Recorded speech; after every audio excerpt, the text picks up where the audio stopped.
Hello everyone! This is Andrei Horacidi and SprutCAM Tech team.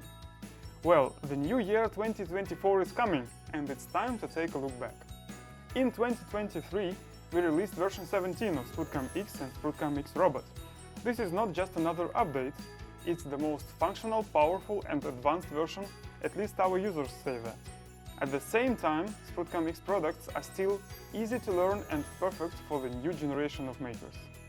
Throughout the year, our developers worked really hard, putting all their intellectual CAM magics into the new products.